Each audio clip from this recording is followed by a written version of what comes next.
everyone, I'm Noreen and welcome to my kitchen and another installment of Piesgiving for 2016. Today we have this beautiful beast, a mincemeat pie, and you're not going to believe it, but do you remember a year ago when I made mincemeat pie filling and I showed you how to make vegetarian mincemeat? That's what's in this pie. Yes, the filling has been in the back of my refrigerator for a year, curing and getting delicious and amazing, and it really is. I can't wait to cut into this and see how it tastes. And I gotta say, Larry, this one's going out to you because you're the one who asked me to make mincemeat, and we're finally getting around to making this pie. So let's go see how this all comes together.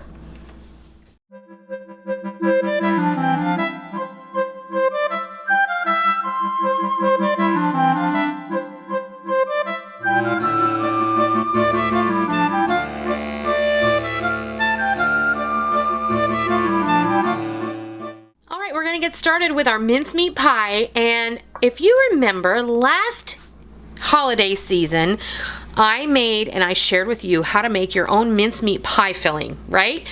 This is a vegetarian version. It has no meat. It has no suet in it, which is a beef fat that's generally harvested from around the beef kidneys, and it's kind of difficult to find. And you know, you can probably find, I could have probably found it if I really wanted to, but ew.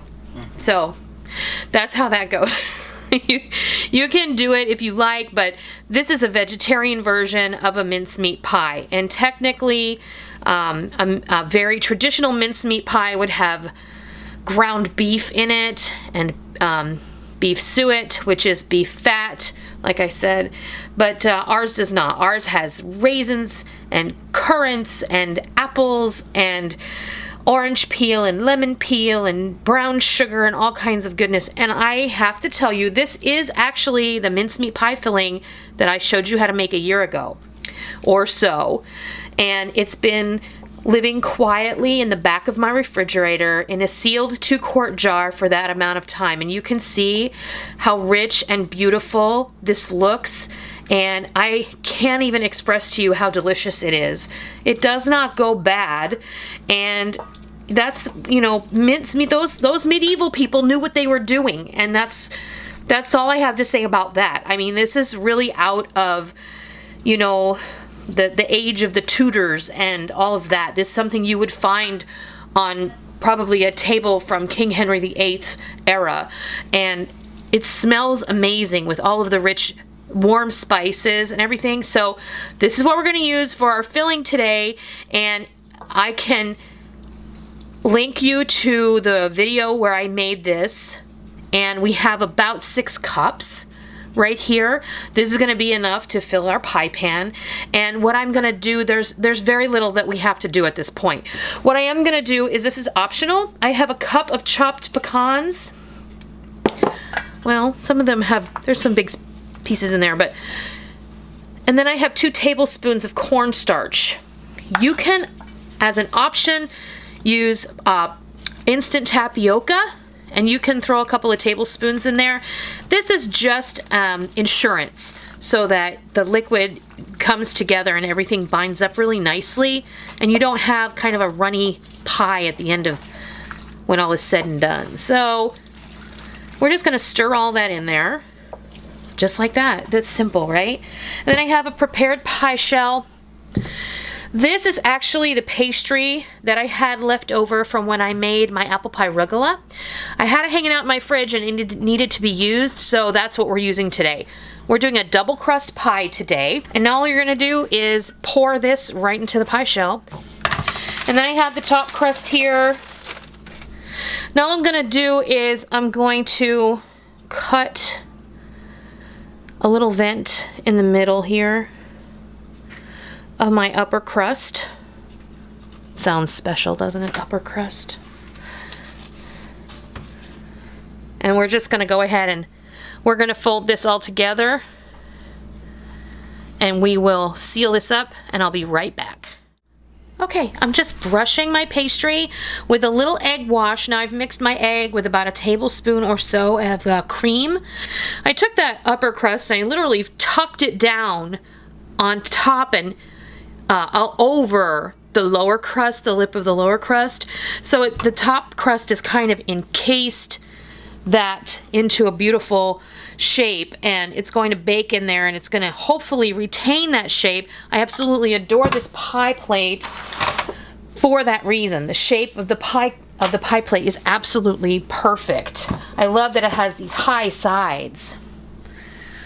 All right, now I have my oven preheated to 350 degrees, and we're going to bake this for approximately an hour to an hour and 15 minutes.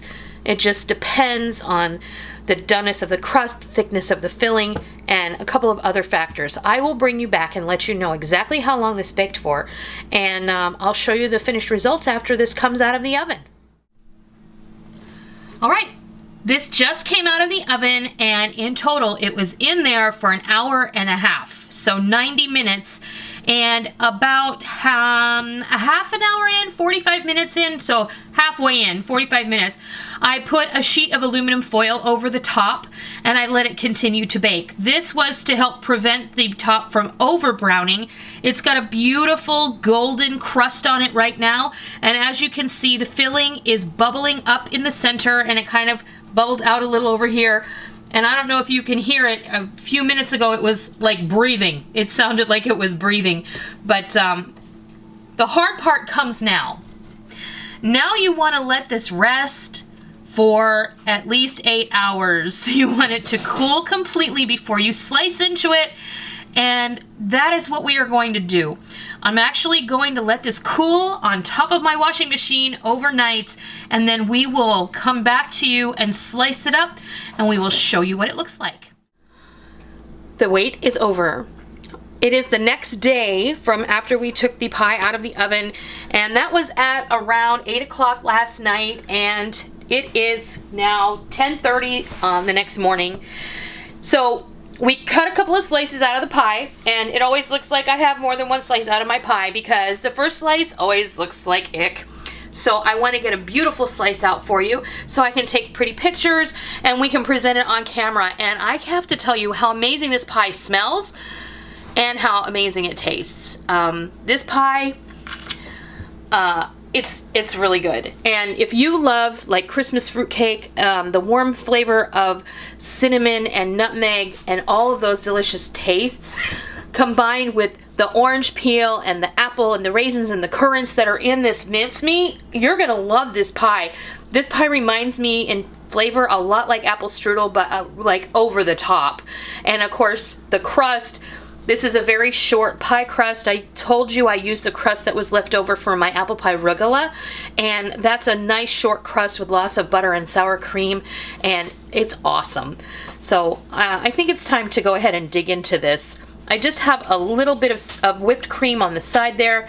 You know, that's gonna cut the sweetness.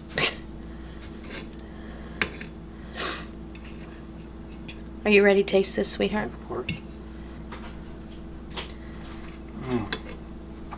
Does it taste like breakfast? That is delicious, yes. So good.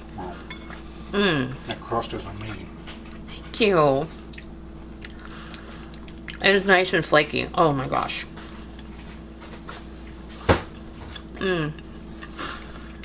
You're gonna love it. If you are a mince pie fan, you're gonna love this. If you've never tried mincemeat pie, I encourage everyone to try something at least once before you say, ew, that's gross. We always had a rule in our house when the girls were younger.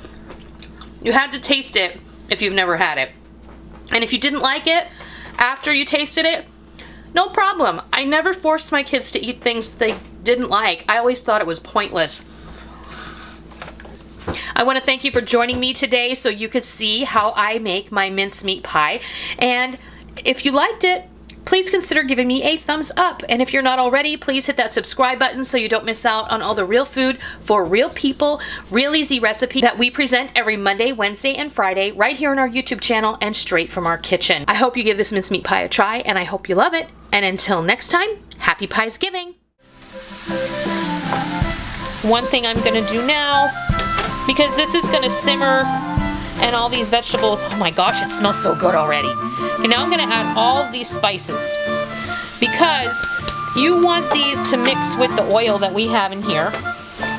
And you wanna toast those spices just a little bit before we start adding all of those other ingredients that are going to form